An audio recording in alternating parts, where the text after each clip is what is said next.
one of the big things that I want to do in this pod, because there is a lot of talk around Arne Slot, and it is right at the moment when you lose 4 in a row at Liverpool, of course questions are going to be asked about you.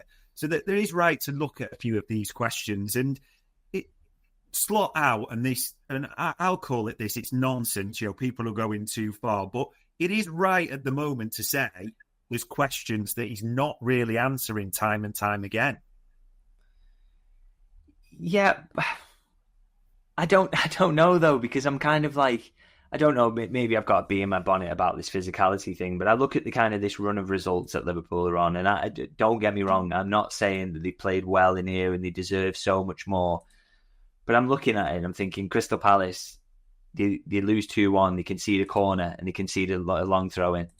Yeah. And again, by the way, Palace battered them in that first half, but I thought Liverpool were very good in the second half, and 2 set pieces undo them over the course of the 90 minutes. Galatasaray, poor performance, but a dodgy pen in a game that, again, probably should have finished as a draw. You go to Chelsea, I thought, probably one of the better performances in the recent run, if I'm honest, except that 10 minutes, but you can't kind of pick out a set piece moment there. So, right. Just one of those you have to take on the chin. But then Manchester United, they concede late on from a corner in a game that they were probably poised to win from that point. And then you go to Brentford, get a dodgy penalty against you, but then also a long throw in. Now, if you take the kind of set piece goals out of those games, Liverpool's run of results, even despite the fact they've not been performing well, looks so much better. Now, just imagine if they corrected that issue, where they would be at the moment and how much better everyone would feel about it. You'd still be saying the serious issues with this team in terms of the performance level, they've got to do more, and that would definitely be true. But it wouldn't be as bad as it is at the moment. They've just got to be better at set pieces for me.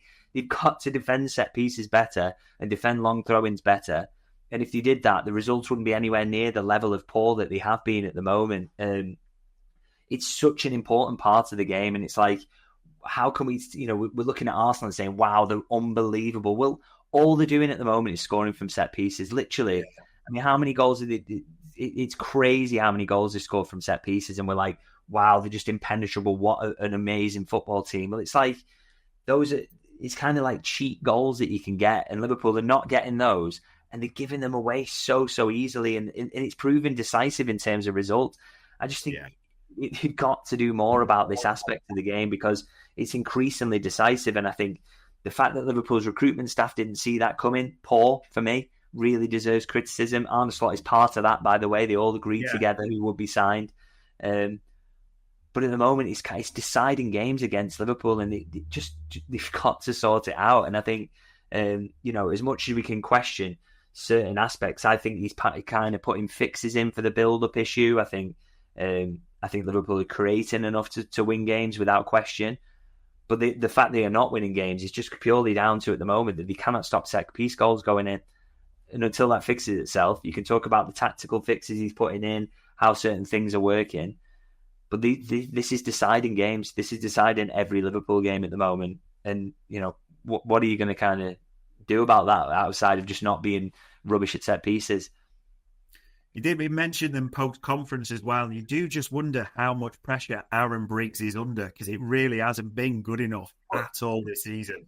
But Aaron Briggs will also probably be saying, well, what am I supposed to do here?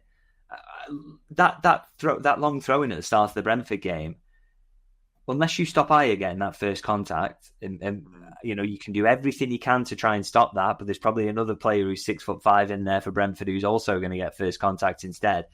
Unless you stop that, those moments cannot be defended outside of having a bigger team and a team full of centre-halves like Arsenal.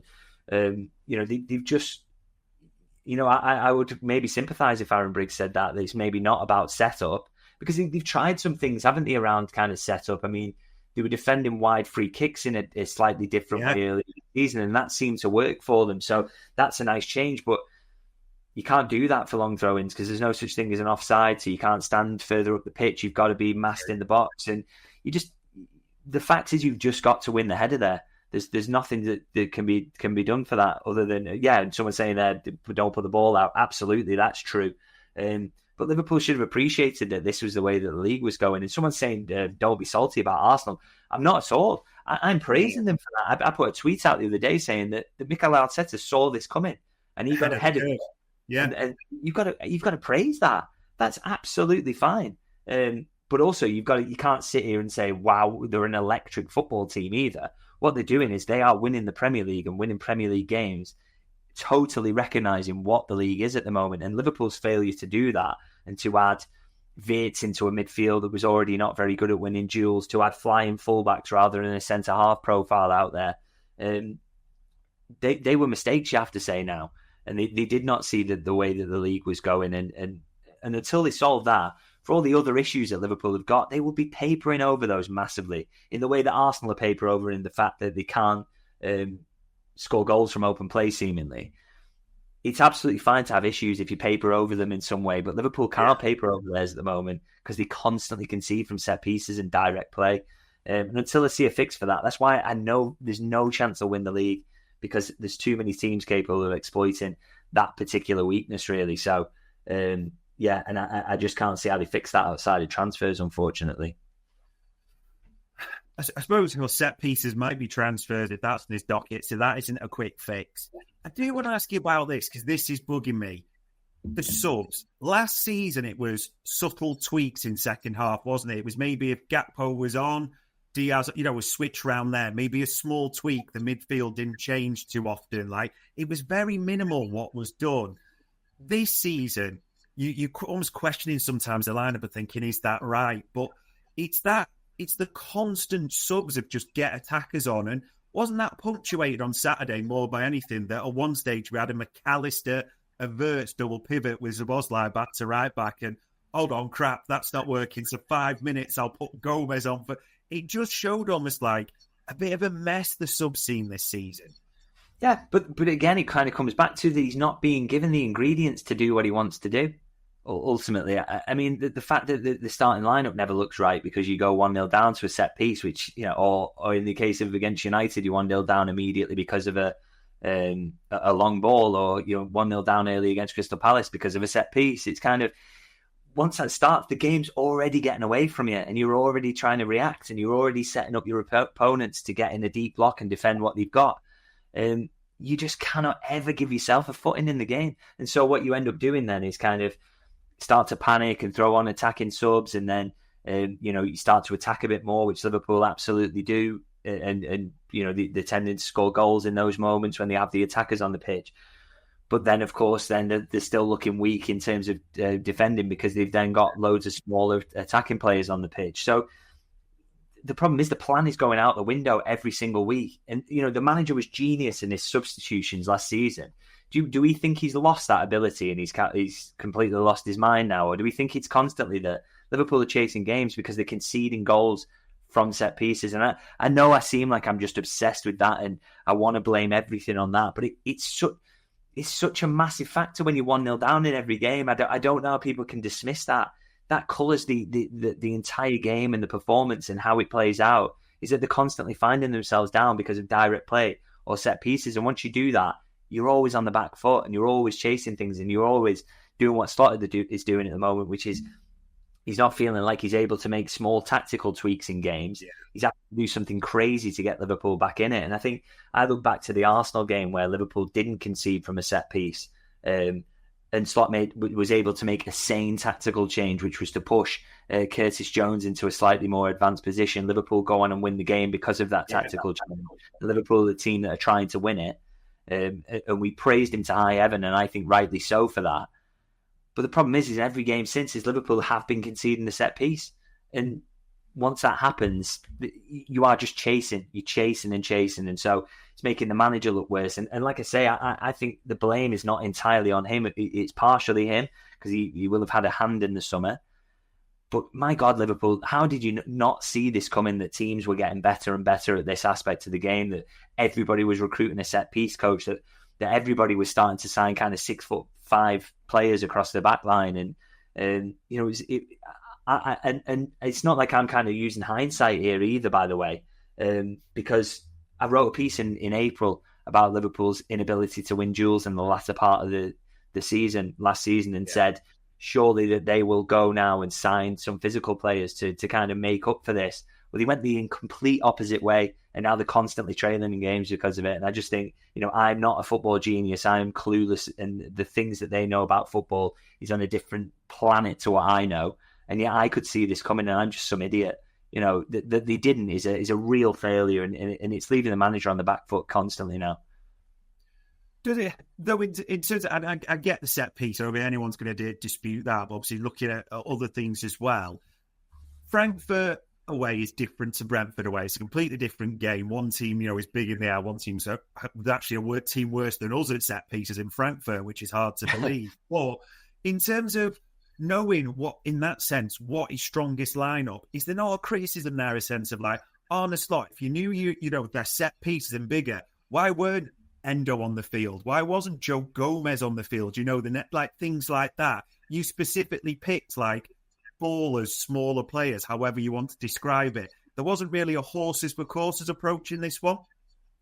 But then I guess the horses for courses would be you'd have to start Endo in every game, and I just don't think that's feasible for Liverpool. I don't think he gives you enough in possession in the pivot, to be honest, because every team is doing this now. So, are we saying that Gomez should start every game, Endo should start every game?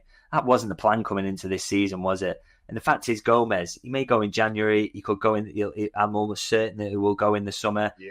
Pretty similar for Endo. These are not long-term solutions to the problems that you've got. And so, I can see why the manager's not going to those. I mean, maybe to kind of arrest the slide, that's maybe what he needs to do. But, I mean, it just shows you how badly the summer plan failed that we're talking about this. That he didn't recognise what was happening to the league and how it was going to be. It's just incredible. I mean, I've seen that. You put PSG in this league, they thrash most of the teams in our league, just excuses. No, I don't think they do. I'm sorry. There's no team in the Champions League that is as focused on set pieces as Brentford, as Newcastle are. There's loads of them. There's loads of them. And I know people don't like this. They don't like to talk about this. They want the easier answer. The manager's all of a sudden is rubbish and he needs to be sacked. Okay, if you want to go down that route, but I'm telling you now, there's a coach that can come in and make this side better at defending set pieces. I would love to see them because I just don't think it's possible in this league unless you've got a team that is better at winning those things. And that's not just height, like I say, it's being good in the air and being good at winning those balls and being good at winning second balls around those. And Liverpool are terrible at that aspect, and it's costing them time and time again. And like you say, we're coming up with these solutions here that are just not solutions, really. Like if he's throwing in Endo, they would be, it'd be kind of doing it out of panic, really. I just don't think, I just don't think it's the way that we should be going is throwing Endo in the team or anything like that. I really do think a lot of these problems are not going to be solved without a transfer window.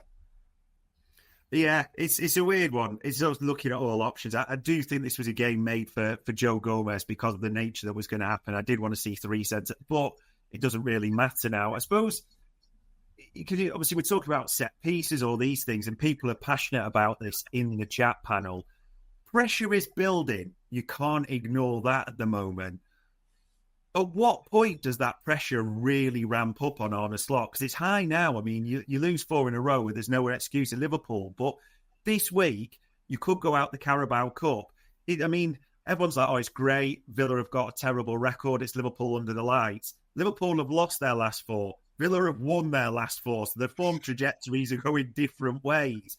If it's 2 negatives this week, where does the pressure come?